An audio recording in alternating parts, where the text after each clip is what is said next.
Welcome to the Post Sports Chat. I'm Rubenstein here again with Todd Murray to discuss the WVU baseball team. And Todd, it was an emotional weekend and a very good weekend for the Mountaineers, beating Texas 2 out of 3 in the final series at Hawley Field. And that said, it kind of felt like the end of the season, if you will, I think, for a lot of fans, but hopefully Randy Mazey's hoping that that's not the case for his players, because really they end the season with 2 very quality Big 12 opponents. There's still a lot left to the season here. Yeah, absolutely. Obviously a great taking 2 out of 3 from Texas to close Hawley Field out in front of 3 really great crowds over there, but they had to basically put that behind them Sunday night. They've got 2, as you mentioned, 2 very difficult series. They go to Kansas, which might be the only team in the Big 12 that is hotter than them right now. They've swept back-to-back series, I think, for the first time in 10 years in the Big 12. Then they've got to go to Texas Tech, and the Red Raiders rarely lose in Lubbock. So, I mean, they're in 4th place right now, WVU, 9-8 in the league, and they've got 6 tough league games, and they really need to finish over 500 in the Big 12 to really help them get an at-large NCAA berth.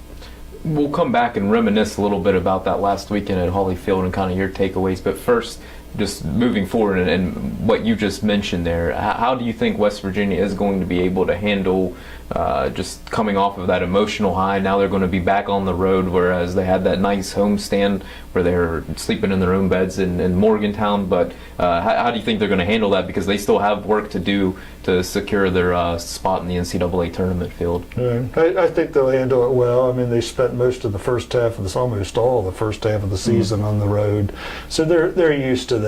And Randy Mazey drills that into their heads. Really all they need to do is just continue doing what they've been doing. Get the hits, get the solid starting pitching, and Sean Carley out of the bullpen. They don't need to change anything at this point. They just need to go out and play, and they seem to be really loose this weekend. I don't think they put any extra pressure on themselves, even though they were playing that last series at Hawley. So Randy Mazey said, just keep going out, keep having fun, and doing what you do. West Virginia has won 11 of 13 games since April 15th, and when you look at it, they have won a lot of games in the later innings, 7th, 8th, and 9th innings. A lot of times they've played well once they've turned things around here.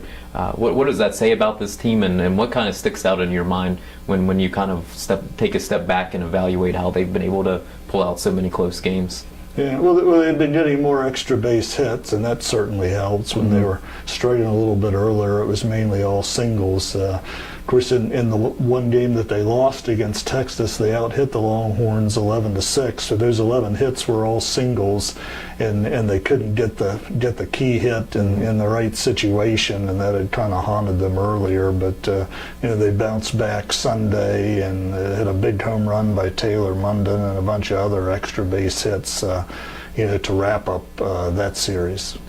Going back and looking at this past weekend, Randy Mazey reminisced a little bit just about how far the program's come in his 2 years, but you've covered a lot of WVU baseball over the years, and when you look at the bigger picture, I know West Virginia still has a lot left to go this season, and they can kind of leave their legacy depending on what happens in the months of May and June, but still, 1996, this was a program that was pleading with its fans to donate money just to get lights at Hawley Field, and then to see where it's come this past weekend, where there's nice crowds and they're beating Texas.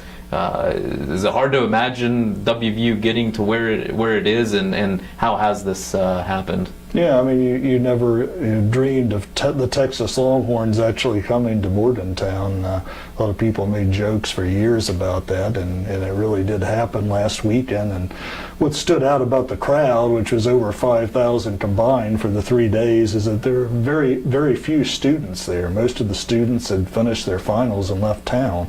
This was the local community that came out to see this team, and that's something that's got to make Randy Mazey very pleased to see that baseball is, at least this year, has really taken hold in the community, and they don't have to have a huge student turnout to have an enthusiastic crowd over there. So that's one of the big things I took away from that weekend. No, that's interesting. And do you think West Virginia has the momentum and has proven that it has the base to move into this new stadium and do well there? And it's not that they have to get 5,000 fans every single night for this to necessarily be successful. Right. I think it was good, that WVU, agreed to get some bleachers and have Big 12 games here.